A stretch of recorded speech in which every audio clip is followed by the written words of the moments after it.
E a gente volta com o programa TV Mar News, 8 horas e 57 minutos. Gente, dessa vez para a gente falar sobre a importância de aprender o inglês. É a segunda língua mais falada do mundo e uma língua universal também.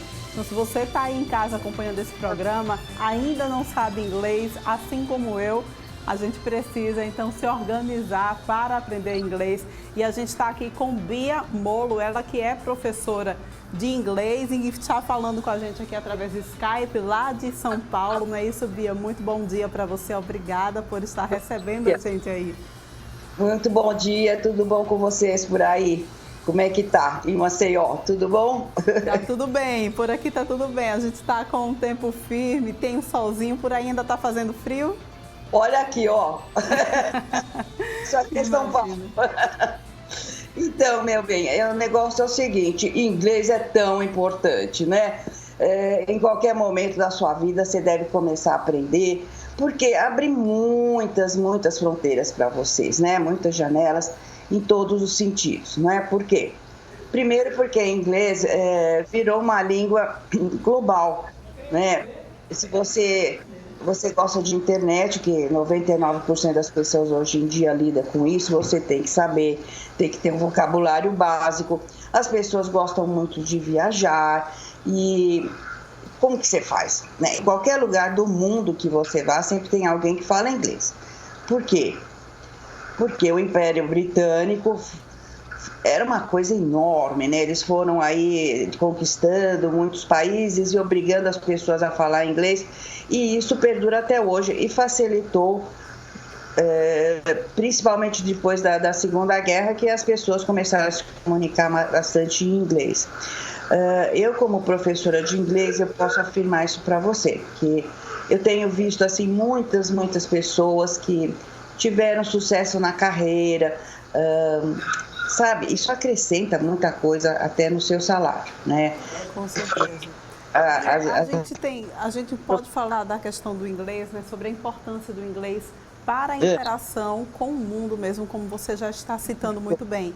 Mas isso. Aí vem exatamente a questão também sobre o mercado de trabalho, abre muitas portas.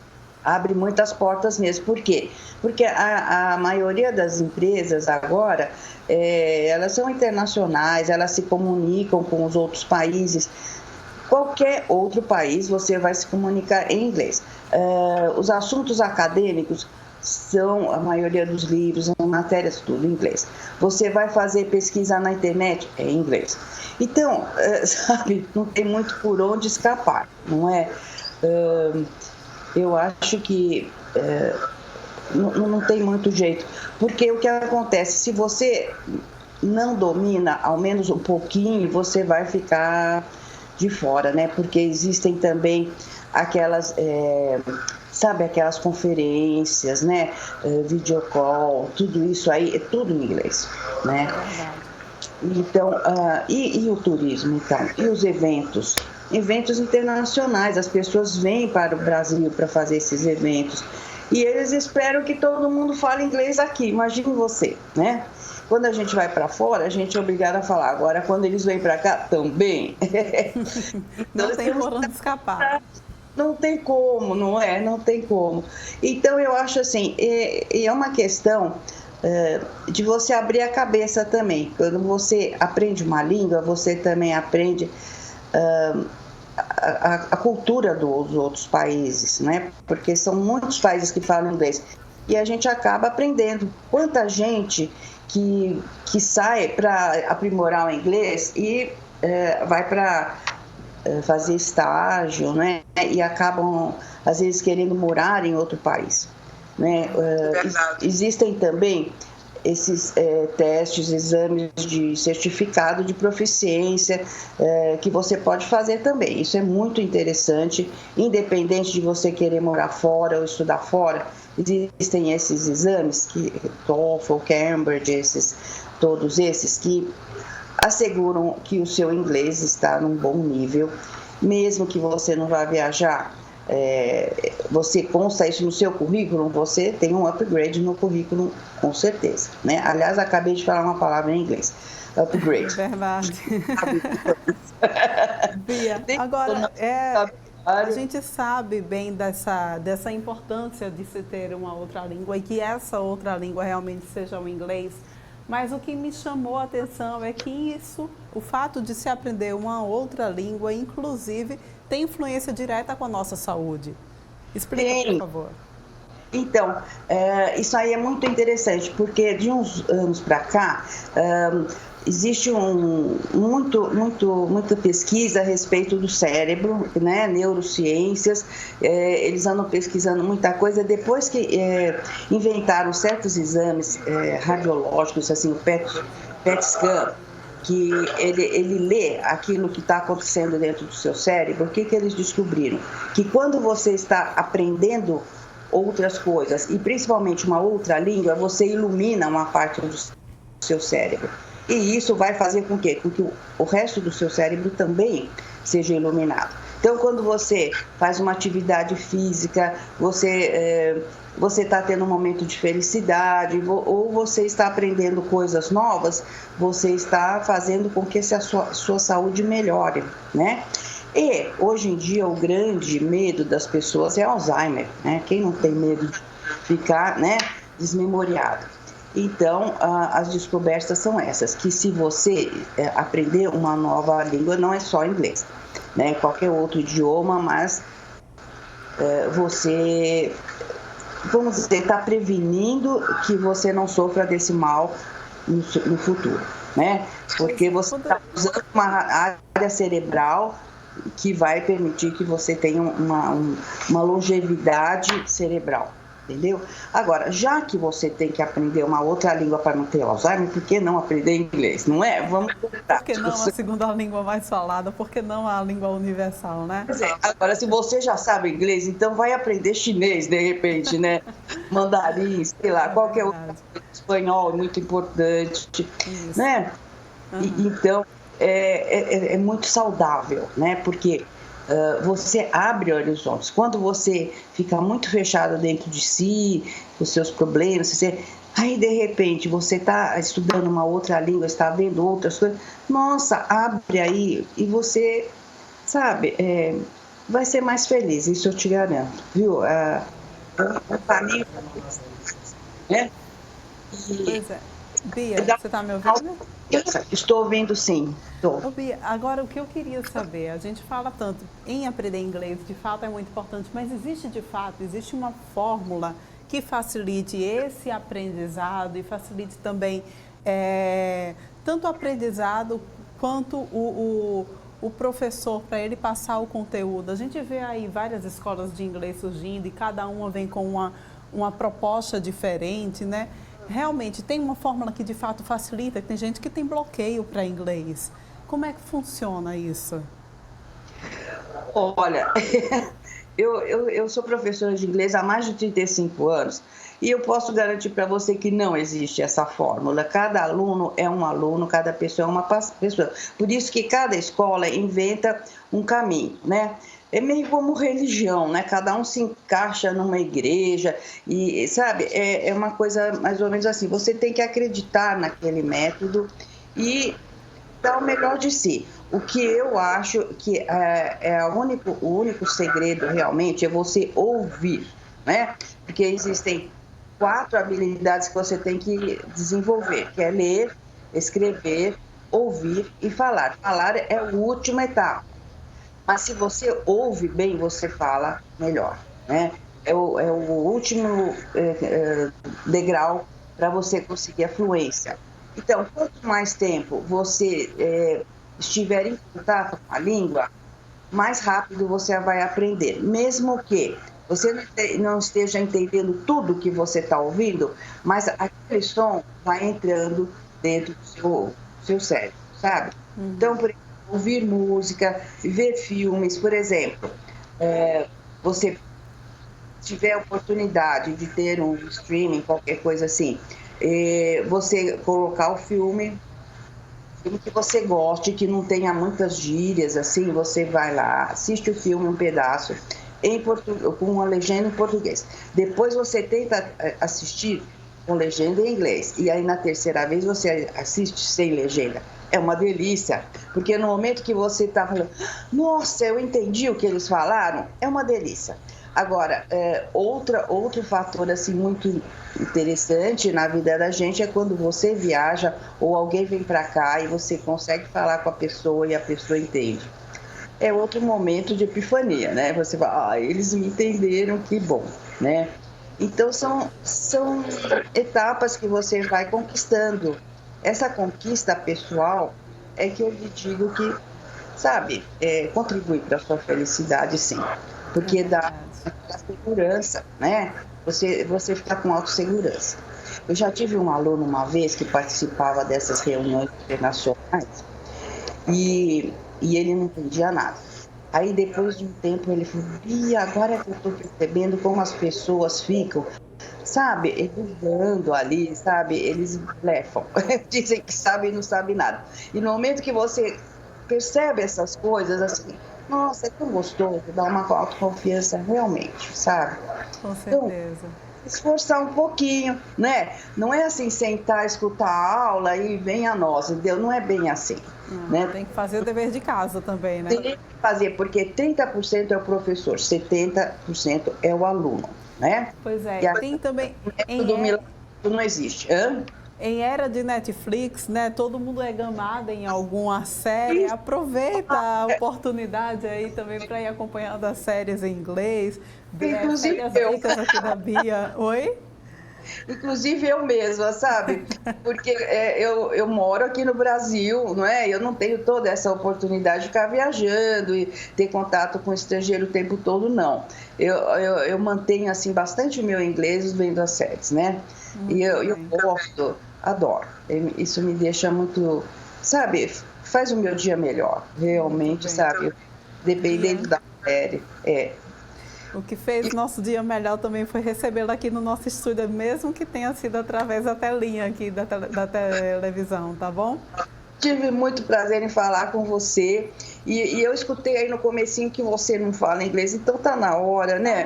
Já passou da hora, na verdade. Eu te dou aula por Skype, combinado? Na próxima vez a gente vai tentar conversar em inglês, tá bom? Eu prometo.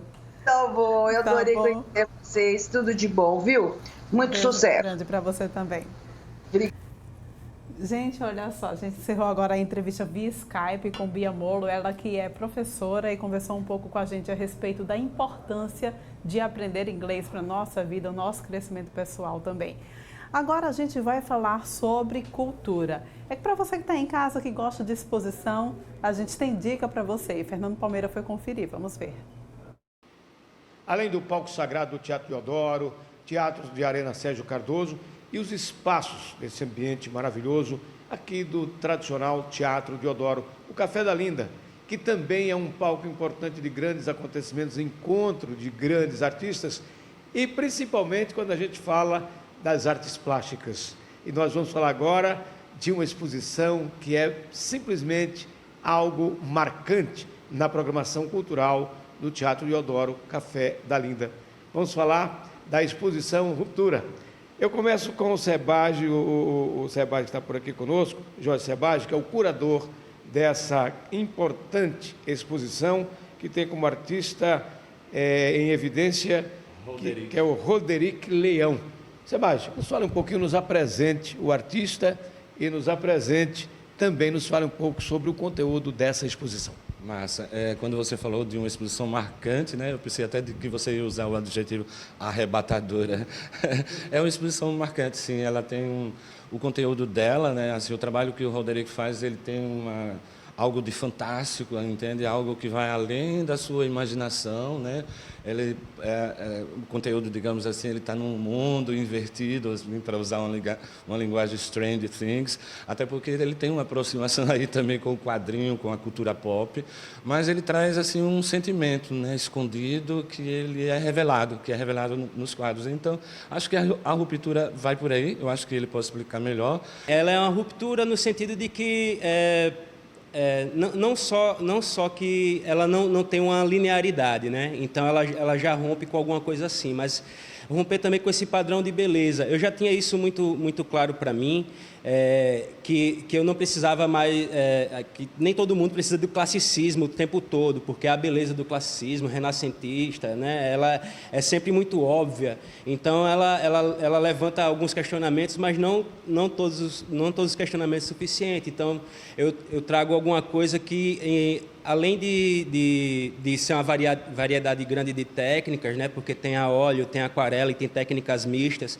além de também desenhos todos no bico de pena, né, feito a bico de pena, eu tenho certeza que ela contribui muito para a comunidade assim, porque são trabalhos que eu não utilizei de muitas referências assim, então são coisas novas criadas para ser justamente algo novo, são propostas que não são a princípio comerciais, mas têm o seu valor também.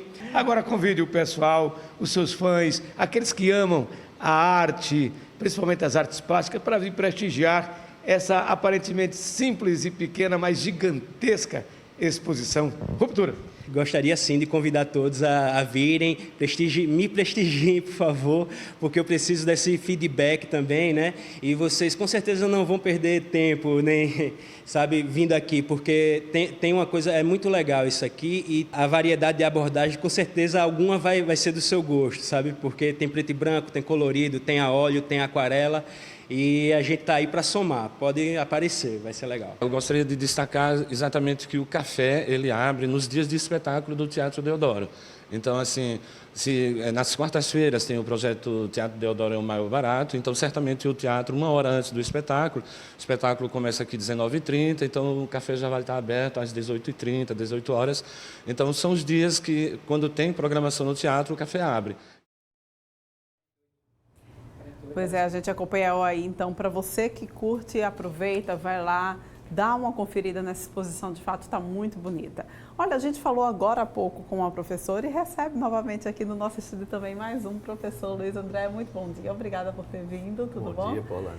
Dessa vez para a gente falar de um assunto polêmico, né? Vai ter corte também na educação básica e dificulta. É verdade, né?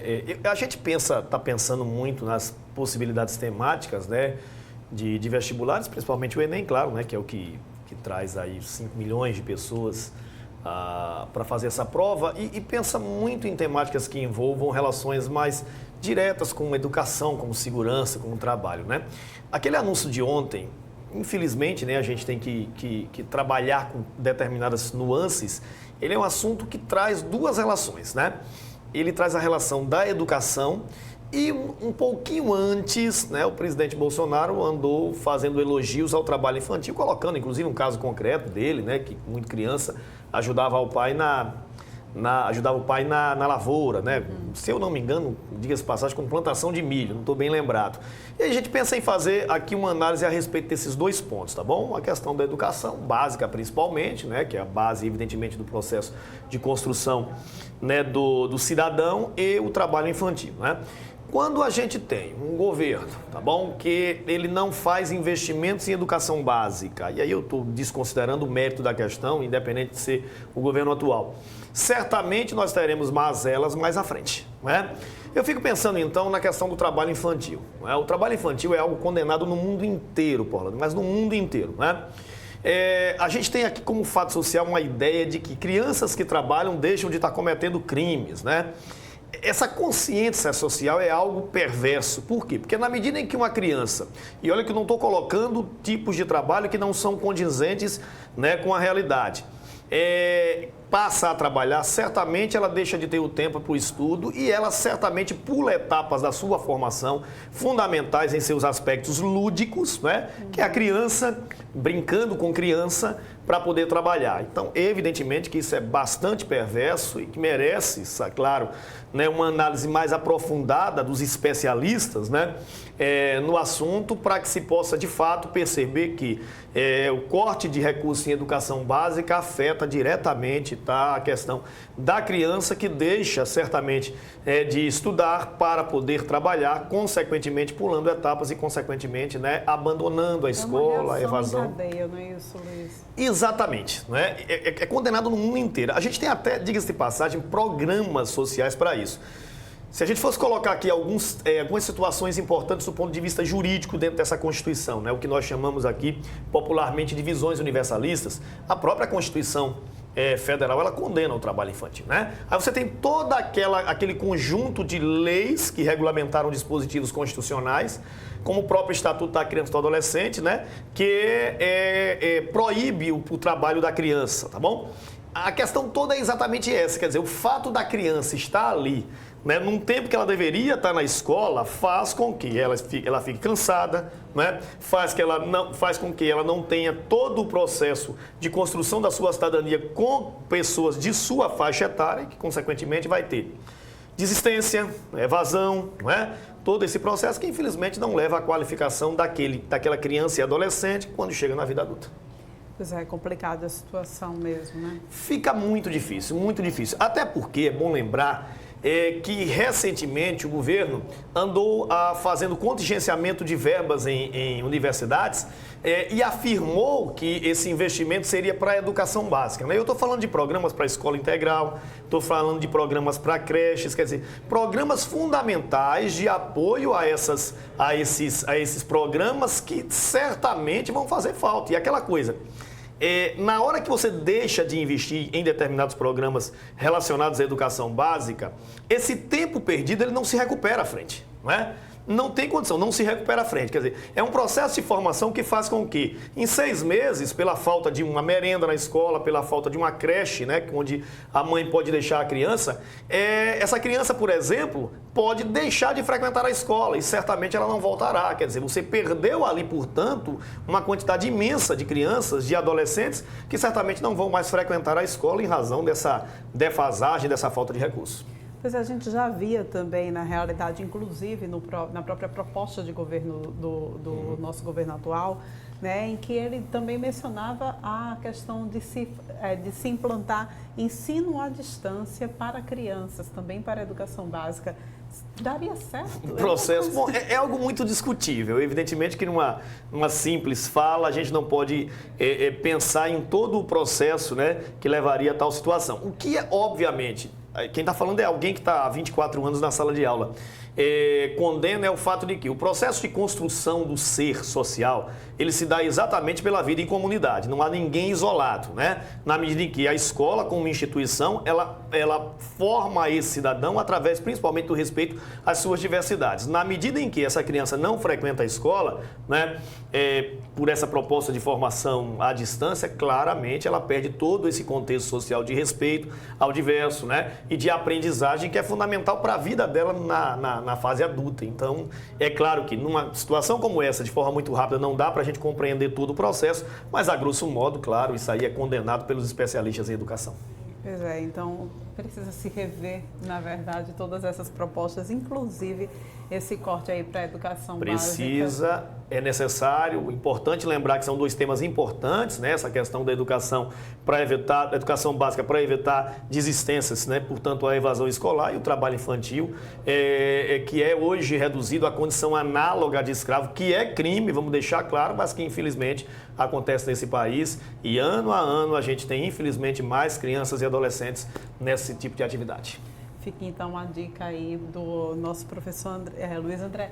A gente conversou agora há pouco também com uma professora a respeito do inglês. Realmente... Esse processo, entenda, o processo educacional como um todo, ele carece, claro, de uma situação de globalização que remete à necessidade de formação ao longo desse período, né, de formação escolar básica, para que ele possa, aí sim, estar presente no mundo, para que ele possa compreender o mundo. Não adianta mais aquele tipo de educação que seja uma educação regionalizada. Pelo contrário, a educação tem que ser uma educação conjuntural, que se permita, portanto, a compreensão dos fenômenos mundiais. É óbvio que a questão do inglês, por ser uma língua de caráter universal, certamente ela tem a necessidade de se buscar esse aprendizado. É interessante isso, né? Nas minhas viagens eu sempre percebo, a gente vai para qualquer país, por exemplo, europeu, que não necessariamente tem a língua inglesa, especificamente os países do continente, e as crianças e as pessoas, elas falam o idioma, né? Elas falam o idioma, elas falam vernáculo, né? A língua local. A criança francesa, por exemplo, ela sabe o francês, mas ela sabe o inglês. o processo de aprendizado da língua inglesa no Brasil ele é muito deficiente, né? Mas muito deficiente. No colégio você aprende coisas básicas, quer dizer, você não tem ali um processo de formação que é crucial para a vida adulta, principalmente para o mercado de trabalho. A professora está absolutamente certa, né? Diante de um fenômeno que a gente sabe muito bem, né? Que hoje é absolutamente crucial para a vida, para a formação cidadã e principalmente para o mercado de trabalho. É verdade, eu gostaria de agradecer muito a sua participação mais uma vez aqui no TV Mar News. Gente, agora a gente vai para um rápido intervalo, então volta daqui a pouquinho porque ainda tem os pitacos do Lino aqui no seu TV Mar News.